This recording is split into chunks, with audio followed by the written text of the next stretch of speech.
Hello everyone, I am Neha. आज करेंगे हम class 12 Indian economic development and topic है हमारा आज का how are poor people identified. यानी भाई गरीब लोगों को कैसे ढूंढा जाए, कैसे पता लगाया जाए हमारे देश में कौन गरीब है कौन अमीर है। एंड इस चैनल पे जितनी भी वीडियोस करेंगे सभी एनसीईआरटी की बुक में से करेंगे। तो देखो बुक के अंदर क्या लिखा हुआ है। If India has to solve the problem of poverty it has to find viable and sustainable strategies to address the causes of poverty.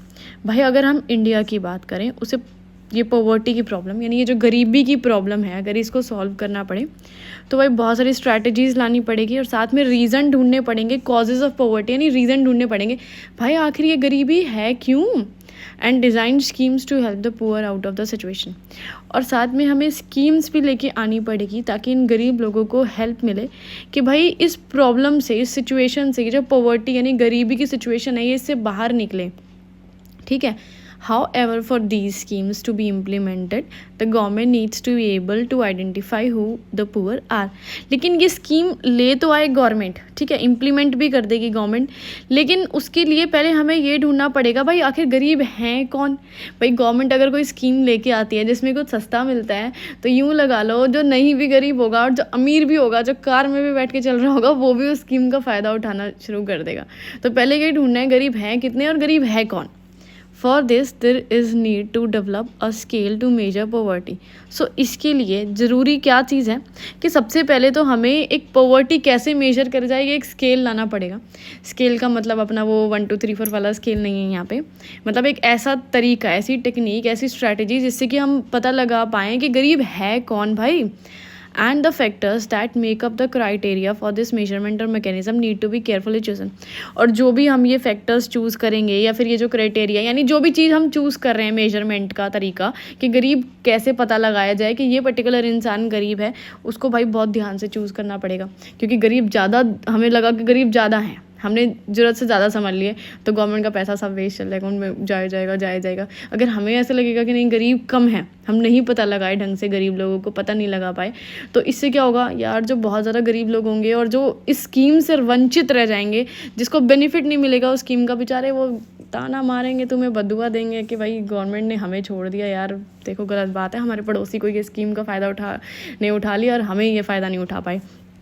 In pre-independent India, Dadabhai Naoroji was the first to discuss the concept of poverty line.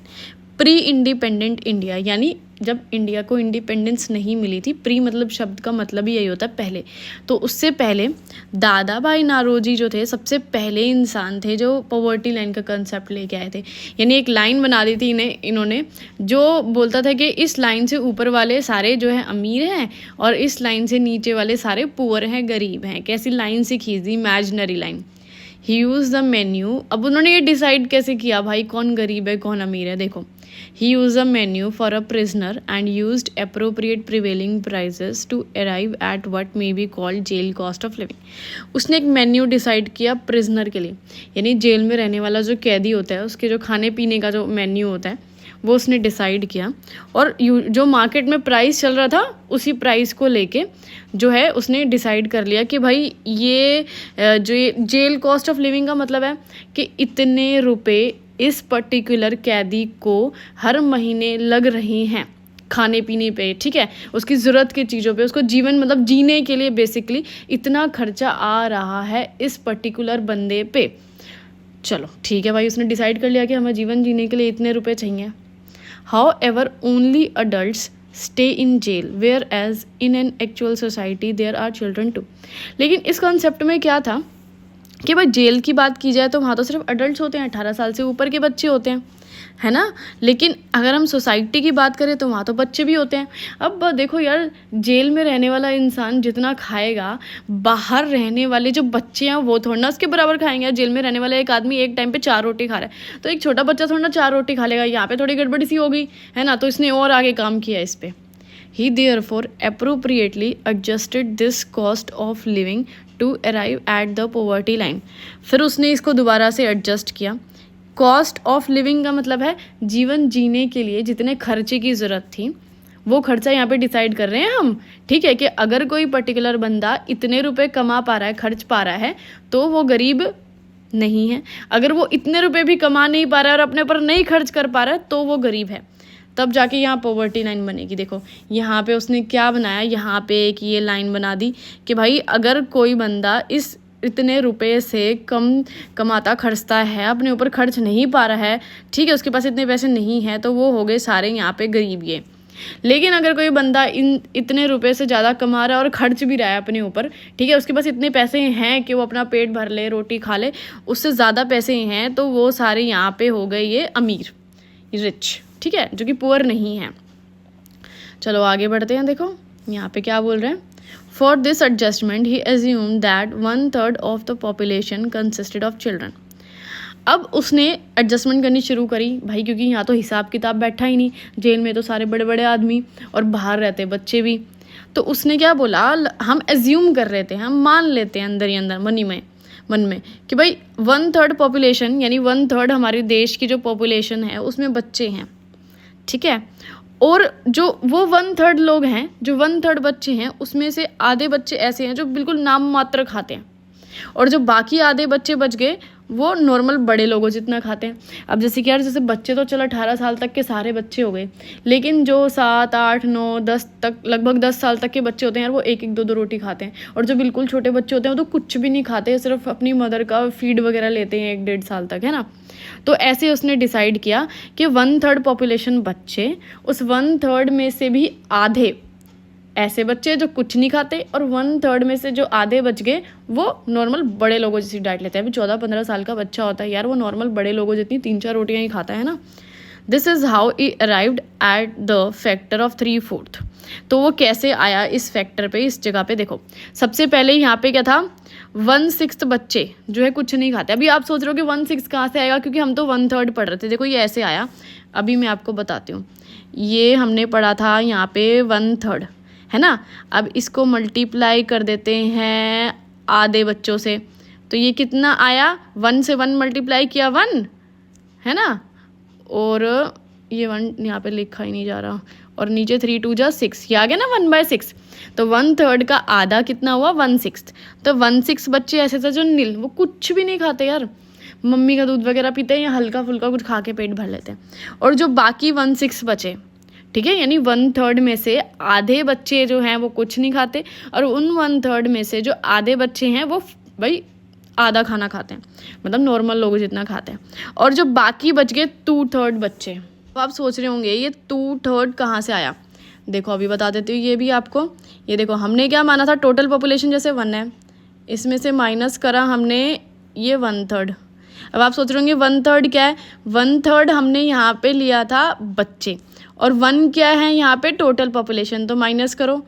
देखो ये जब LCM लेके आप इसे solve करोगे ना, तो ये आ जाएगा 3 - 1/3, और फिर ये आ जाएगा 2/3। मैं फ़ोन से लिख रही हूँ ना, इसलिए मेरी राइटिंग थोड़ी सी सही नहीं आ रही है। तो ये 2/3 हो गए, जो बाकी बचे बड़े आदमी थे, ठीक है। और ये 1/6 कौन से हो गए, जो बच्चे थे, ठीक है। तो 1/6 2/3 जो है वो फुल खाते हैं। तो यहाँ पे जब इन्होंने एलसीएम निकालोगे ना, अब इसका तो 3/4 आएगा, तो ये निकला फुल। आ गई ना अब ये पूरी समझ में। सो ये एवरेज निकाली है इन्होंने, the weighted average of the consumption of the 3 segments gives the average poverty line. ये जो इन्होंने एवरेज निकाली, इससे हम एवरेज पॉवर्टी लाइन निकाल पाएंगे, which comes out to be 3/4। और इसका आंसर क्या आया, 3/4, जो कि ये यहाँ पे आया है। Adult jail cost of living, यानी एक अडल्ट जेल में जो रह रहा है, खाना पीना खा रहा है, उस पर जो खर्चा हो रहा है, उसकी कॉस्ट निकाली जा रही है, ठीक है। चलो आगे बढ़ते हैं। इन पोस्ट इंडिपेंडेंट इंडिया, अब इंडिपेंडेंस के बाद की बात हो रही है इंडिया में। There have been several attempts to work out a mechanism to identify the number of poor in the country. भाई बहुत अटेम्प्ट्स यानी कोशिश की गई ये मैकेनिज़्म निकालने के लिए, तरीका निकालने के लिए कि पुअर लोगों को ढूंढा जाए। कैसे ढूंढा जाए, कौन गरीब है कौन अमीर है। एग्जाम्पल देखते हैं, इंस्टेंस मतलब होता है एग्जाम्पल। 1962 की बात की जा रही है। Planning commission formed a study group. Planning commission आया, ठीक है, उसने क्या किया, स्टडी ग्रुप बनाया एक, जो इस पे काम कर रहा था। फिर 1979 में एक और बॉडी आई जिसका नाम था task force on projections of minimum needs and effective consumption demand. ये बनाया गया। फिर 89 और 2005 में एक एक्सपर्ट ग्रुप बनाया गया। मतलब बहुत सारे ऐसे बॉडीज़, ग्रुप्स और कमिटीज़ बिठाए गए जो कि क्या काम कर रहे थे, ये पता लगाने की कोशिश कर रहे थे भाई कौन गरीब है आखिर, कैसे ढूंढा जाए इन गरीब लोगों को। Besides planning commission, many individual economists have also attempted to develop such a mechanism. यानी प्लानिंग कमीशन ने तो कोशिश करी ये एक स्केल ढूंढने के लिए कि कैसे ढूंढा जाए गरीब और अमीर में डिफरेंस कैसे बनाया जाए। इसके अलावा इंडिविजुअल इकोनॉमिस्ट यानी जो खुद पर्टिकुलर कोई भी बंदा उठ के जो इकोनॉमिस्ट है वो खुद से अपनी तरफ से खुद पर्सनल मेहनत करके ये ढूंढने की कोशिश कर रहा है, पॉवर्टी लाइन के बारे में पता लगाने की कोशिश कर रहा है। सो आगे बढ़ते हैं। For the purpose of identifying poverty we divide people into 2 categories. So हमने पॉवर्टी को डिफाइन करने के लिए क्या काम किया, लोगों को 2 पार्ट्स में डिवाइड कर दिया। एक हो गया पुअर, एक हो गया नॉन पुअर। ठीक है, पुअर यानी गरीब और नॉन पुअर यानी जो गरीब नहीं है। And the poverty line separates the 2। और पॉवर्टी लाइन एक इमेजिनरी लाइन बना दी गई जो दोनों को सेपरेट यानी अलग अलग करेगी। ये लाइन के ऊपर वाले सारे गरीब नहीं हैं और लाइन के नीचे वाले सारे गरीब हैं। However, there are many kinds of poor। लेकिन भाई पुअर भी जो होते हैं ना वो कई टाइप के होते हैं। देखो कैसे, द एब्सोल्युटली पुअर वो जो तो गरीब, वेरी पुअर, द पुअर। ठीक है, ये कहाँ से आए हैं अभी पीछे लाइन में से पढ़ाऊंगी। Similarly there are various kinds of non poor. और नॉन पुअर भी कई टाइप के होते हैं, जैसे middle class, upper middle class, rich, very rich, absolutely rich. ये देखो ये कहाँ से निकल के आए हैं, ये अभी आएगी आपकी पॉवर्टी लाइन। ये देखो absolutely poor, very poor, poor, not so poor, middle class. Usually सब लोग मिडिल क्लास में ही आते हैं, हम जैसे आम आदमी। ये ऐसे फिर और अमीर और अमीर और अमीर और अमीर। ठीक है, यहाँ पे देखो बनी हुई है ये। चलो आगे पढ़ते हैं। Think of this as a line और the continuum from the very poor to absolutely rich which the poverty line dividing the poor from the non poor. बस इसमें यही बात लिखी हुई है कि बस उस लाइन को देखो और कि भाई कैसे जो है पहले गरीब लोग लगे हुए हैं, ठीक है, जो लाइन से पीछे की तरफ यानी नीचे की तरफ हैं, और लाइन से ऊपर की तरफ थोड़े अमीर लोग हैं या फिर जो गरीब नहीं हैं, नॉन पुअर हैं। सो कैटेगराइजिंग पॉवर्टी, पॉवर्टी की भी कैटेगरीज बना दी गई। There are many ways to categorise poverty in one such way people who are always poor and those who are usually poor. अब भाई कुछ ऐसे गरीब होते हैं जो हमेशा ही गरीब रहते हैं, लेकिन कुछ ऐसे गरीब होते हैं जो यूजुअली कभी कभी पुअर होते हैं, but who may sometimes have little more money. लेकिन कुछ ऐसे भी होते हैं जिनके पास भाई कभी कभी थोड़ा ज़्यादा पैसा आ जाता है, जो कैजुअल वर्कर्स होते हैं। ठीक है, उनको नाम दिया गया क्रोनिक पुअर। ठीक है, और एक ग्रुप और बनाया गया, उसका नाम दिया चर्निंग पुअर, जो regularly move in and out का मतलब है कभी गरीब और कभी अमीर। अब भाई अब आप सोच रहे हो कि ऐसा कैसे पॉसिबल हो सकता है कि कभी कोई गरीब हो जाता है कभी कोई गरीब नहीं होता। अब जैसे कि मैं ही हूँ, मेरा काम अच्छा चल रहा है, ठीक है, मेरे पास पैसे आ रहे हैं तो मैं ठीक होगी, नॉन पुअर होगी। लेकिन सपोज़ मेरा काम बंद हो गया, मेरे को कहीं काम नहीं मिल रहा है, घर पे रोटी नहीं है, तो मैं एकदम गरीब हो गई हूँ। फिर एकदम से कहीं से मेरे को एक जॉब का ऑफ़र आया, 10-15 हज़ार रुपये मेरे को जैसे तैसे मिल गए। 2-4 महीने की नौकरी थी, मैंने करी, फिर मैं गरीबी से बाहर आ गई, मैं अच्छी वाली रोटी खाने लगी। फिर एकदम से वो मेरा कॉन्ट्रैक्ट ख़त्म हो गया 2-3 महीने का जो जॉब का था। फिर एकदम से मेरे पास कोई घर में खाने का कुछ नहीं और जॉब नहीं, मेरी सेविंग्स नहीं, मैं एकदम से गरीब हो गई। ये इस टाइप का सीन चल रहा है यहाँ पे। ठीक है, for example small farmers and seasonal workers. अब छोटे छोटे फार्मर्स की बात करें, सीजनल वर्कर्स की बात करें, सो भाई इनके साथ क्या होता है, सीज़न होता है तो इनको खेती बाड़ी का काम करने को मिल जाता है, लेकिन सीज़न ख़त्म हो जाता है तो वापस फिर ये गरीब हो जाते हैं। And the occasionally poor. अब ओकेजनली पुअर कौन हो गए, who are rich most of the time but may sometimes have a patch of bad luck. जो हमेशा रिच रहते हैं, जिनके पास हमेशा पैसे रहते हैं, लेकिन कभी कभी ऐसा रहता है उनका बैड लक कि उनके पास पैसे नहीं होते, भाई नौकरी वोकरी छूट जाए, ऐसा कुछ भी होता है। They are called transient poor, और इनको ट्रांजिएंट पुअर के अंदर लाया गया। And then there are those who are never poor. भाई ऐसे लोग भी हैं जो कभी गरीब नहीं होते, उनको नॉन पुअर कहता है। जैसे कि ऐसी फैमिली जहाँ पे हस्बैंड भी कमा रहे हो, वाइफ भी कमा रही हो, हस्बैंड की नौकरी छूट गई तो वाइफ की तनख्वाह से घर चल जाएगा, वाइफ की जॉब छूट गई तो हस्बैंड की तनख्वाह से घर चल जाएगा, भाई वो गरीब नहीं होंगे। ठीक है। अब देखो इसको जो है एक मैप में लगाया गया है, क्रोनिक पुअर, ट्रांजिएंट पुअर और नॉन पुअर। यहाँ पे बीच में देखो ये इमेजिनरी लाइन है, ये पॉवर्टी लाइन है। अब ऑलवेज पुअर, ये देखो हमेशा ही पॉवर्टी लाइन के नीचे ही है, मतलब हमेशा गरीब ही रहते हैं भाई, बेचारे के पास पैसे आते ही नहीं। अब यूजुअली पुअर जो है हमेशा लगभग पुअर ही रहते हैं, कभी ऐसा हो जाता है कि इनको कहीं से पैसे एकदम से आ जाएं। ठीक है। चर्निंग पुअर, इनका क्या है, ये तो up down up down up down up down करते रहते हैं, कभी पैसे आ गए कभी नहीं आए, कभी आ गए कभी नहीं। ओकेजनली पुअर यानी हमेशा ये अमीर रहते हैं, लेकिन कभी गलती से बैड लक की वजह से ये गरीब हो जाते हैं। नेवर पुअर, भाई जो कभी गरीब होते ही नहीं, जिनके पास हमेशा ही पूरा पैसा रहता है। ठीक है, ये होगा ग्राफ। इससे वीडियो खत्म।